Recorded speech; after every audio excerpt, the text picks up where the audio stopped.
Okay. Happy Friday! Woo! It is Friday, and I'm so excited because that means it is First Chapter Friday. So we've got a chapter book for today, and our chapter book today is super fun. It's a great book, so I hope you enjoy it as much as I do. So I'm so glad you're with me today on First Chapter Friday for our read aloud this morning, our breakfast in a book. Hopefully you have your breakfast and you are ready to enjoy a little breakfast and enjoy a book this morning. Let me just close these blinds so you don't have a glare as we read. All right, maybe that'll help. That way you won't have a glare and can see everything clear. So for First Chapter Friday, for our breakfast in a book this morning, we are doing Upside Down Magic Hide and Seek. And this is actually a series. So there's this book, and there's about 6 other books of upside down magic. So it's a great book, great chapter book. And I hope you enjoy it. So today's Upside Down Magic Hide and Seek. And it is written by Sarah Leminsky, Lauren Miracle, and Emily Jenkins. So it has 3 authors in this book. And we're just going to read the first chapter today. And if it's a book you like, then you can maybe check it out or read the rest of it. Okay? So let's go ahead and get started. Chapter 1. Nori was preparing to take a big test. The big test for the second time. The first time had been a disaster. Nori was in the 5th grade. She liked sugary breakfast cereal. She wore bright clothes. She had a big hair, brown skin, and a terrible singing voice. She was outspoken, but it was easy to hurt her feelings. Her magic talent was fluxing, and her full name was Eleanor Boxwood Horace. So we have a lot of character traits about our character, right? We know she's outspoken. We know she's got terrible singing voice, and that's just the characteristics there. But her trait so far, it's maybe easy to hurt her feelings, so she might be tenderhearted. That might be another character trait. She might be outspoken, tenderhearted. That's what we know so far, okay? All right, back in the summer before 5th grade, Nori's magic powers had bubbled up. All kids got their powers around age 10. Then they went to magic school. In magic school, just like ordinary school, you have to read and write and do science projects, but you also have to study magic.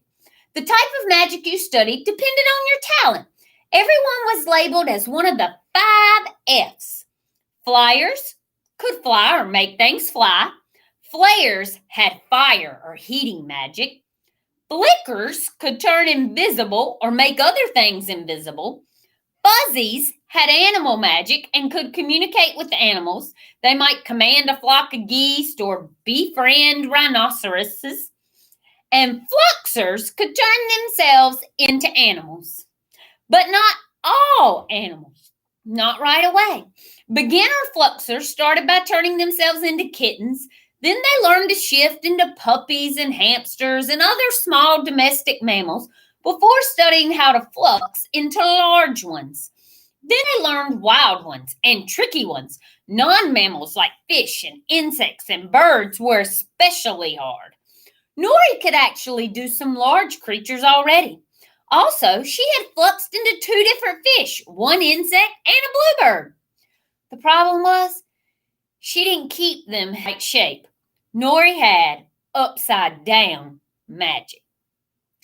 That could have been no big deal in another family.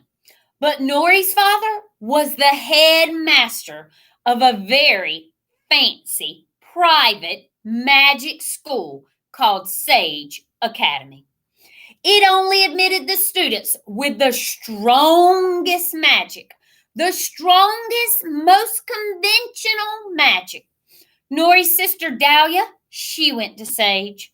Nori's brother Hawthorne, he went to Sage. And Nori had always been expected to go to Sage as well.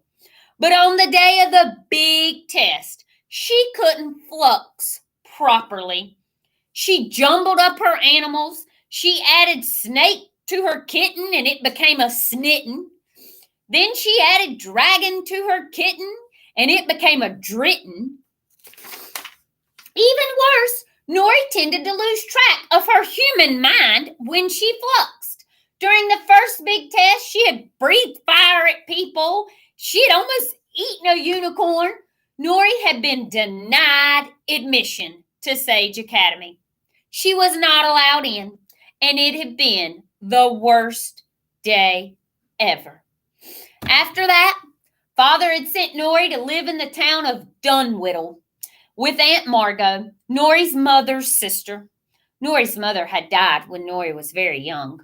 The public school near Aunt Margot had a trial program just starting up for kids with upside-down magic. Nori went there for 5th grade instead of going to Sage Academy. It had turned out great, though. There had been a few bumps here or there, sure, but Aunt Margot was fun to live with. She was nowhere near as strict as Father. She ordered pizza in for dinner almost every night, and she let Nori eat sugary breakfast cereal right out of the box. She was a flyer who ran her own flying taxi service. Right away, Nori had made a best friend. His name was Elliot Cohen, and he was an upside-down flare. Elliot could flare just a tiny bit, and he also had ice powers. A bit later, Nori had made another best friend, Pepper Fawn. Pepper was an upside-down fuzzy, which meant that animals didn't love her the way they loved typical fuzzies. Instead, they ran away from Pepper and Tara. Nori adored her teacher, Miss Starr, and liked the other kids in her class. There were 8 students total in upside-down magic class, and as a rule, they stood up for one another. Sometimes the typical kids were mean, especially a flare named Lacey Clinch. But overall, Nori was happy at Dunwhiddle. And then Father had come along, tra-la-la, and said, "Oh, hey, here's a fun idea. Remember that test you failed, Nori? Why don't you take it again?"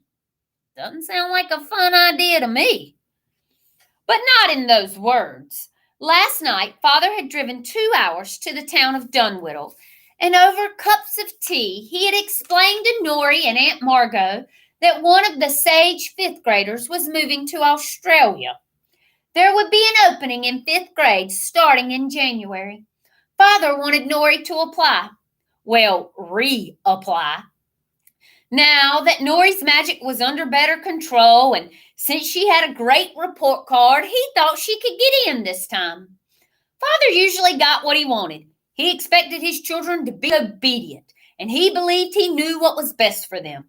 Nori wasn't sure she wanted to go to Sage Academy, but he was so bossy. She let him drive her home without protesting.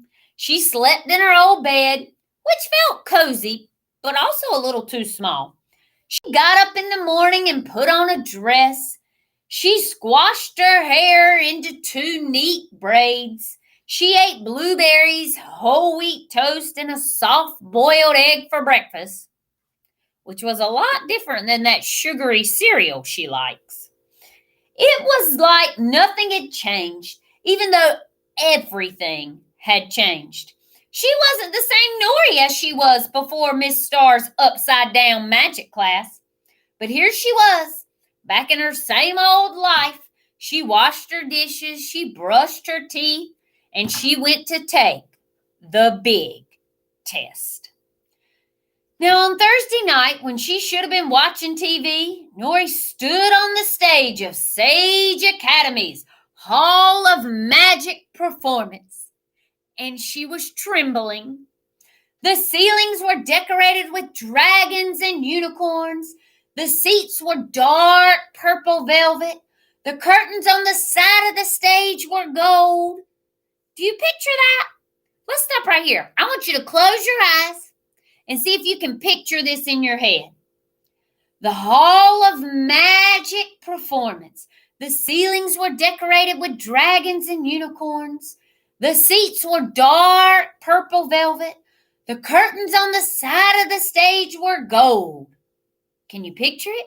And that's where Nori's standing. A group of teachers in suits looked back at her. They asked her to try all of the 5 F's. Since some rare kids were double talented, first flaring, then fuzzing, then flickering, then flying, Nori couldn't do any of those because she didn't have that kind of magic. So she just politely shook her head. Then they asked her, well, let's see your fluxing magic. She did not show them her dritten, her bitten, her coat, her skunk fin, her squippy, or any of her other mixed up animals. Instead, she fluxed into her very best kitten, the one she could now hold for up to 15 minutes without it going wonky. The teachers inspected Kitten Nori, checking her whiskers and her tail, and asked to see some of Nori's kitten ball skills. Kitten ball was like soccer, but played by kittens and with balls of yarn instead of a soccer ball. Kitten Nori's tail whacked and batted and yaggled and pounced. Then the teachers asked if she could do other animals. Most 10-year-old fluxers would have said no. Advanced kids might have nervously volunteered to do maybe a puppy or a hamster. Nori politely asked for a fish tank and a towel. When those arrived, she showed the examiners that she fluxed into her pufferfish. True pufferfish Nori was tempted to go a little wonky in the tank. Sometimes it was very hard not to let her magic go upside down, but she popped back to a girl form before anything went wrong. She climbed out of the tank, dried herself off with a towel, and the teachers clapped. They actually clapped. Fish fluxing in the 5th grade, one of them said to Father. Impressive. Thank you, said Father, as if he was the one who had done the pufferfish. The examiners then asked for more animals, if you have them, that is. Nori wasn't sure what to do. Maybe she would go wonky if she fluxed very quickly. So maybe she wouldn't go wonky if she fluxed very quickly. So she showed them a puppy for 5 seconds, a goat for 5 seconds, a mosquito for 5 seconds. The mosquito got them on their feet a standing ovation. I've never seen a middle school student do an insect, said the fluxing teacher. Not in all my born days. Thank you, said Father again. Nori knew that her mosquito had actually had a fuzzy kitten tail. The teachers just hadn't been able to see it. She had buzzed by them so quickly and fluxed right back into girl Nori. And then, the exam, the big test, was over. Afterwards, Nori sat outside on a wooden bench in the entryway. She read a book. She watched the clock's hands go around and around and around. When she had flunked the big test, the answer had been clear right away, very quickly. No, sirree, we do not want you and your chaotic upside-down magic here at Sage Academy. But now, although they knew she was upside down, the teachers had also seen that she had a lot of power. Would they want her? Did she want them to want her? She did want to be accepted. She wanted to be good enough, and she wanted to please Father after disappointing him over and over before. But she didn't want to leave Dunwhiddle or her friends or her upside-down magic class. She waited and waited. Apparently, there was quite a lot to discuss because it was nearly 45 minutes before Father walked out of the Hall of Magic and Performance to shake her hand. Congratulations, darling daughter, he told Nori, grinning. You've been admitted to Sage Academy. You'll begin after the winter holidays. Wow. Just wow. Father had never called Nori darling daughter before, like ever. But was she really going to leave Dunwhiddle Magic School? Was she? Really? And chapter 2. You will have to read this book to find out. This is a fun, good book. Is this book fiction or nonfiction? Clearly it's fiction, right? I have magic to flux into different animals. Okay, clearly, what type of fiction? Let's take it a little further. Fantasy, right? This is clearly a fantasy book, but it is a great story. It's a fun story, a fun read. So if you want to find out what happens, gotta check this book out, okay? Upside Down Magic Hide and Seek. And if you liked it and you can't find this book, there are many other books in the series. There are many other Upside Down Magic books. So if it's something you like, check it out, go read it, find this book, and finish it, okay? All right, I'm so glad you joined me for First Chapter Friday.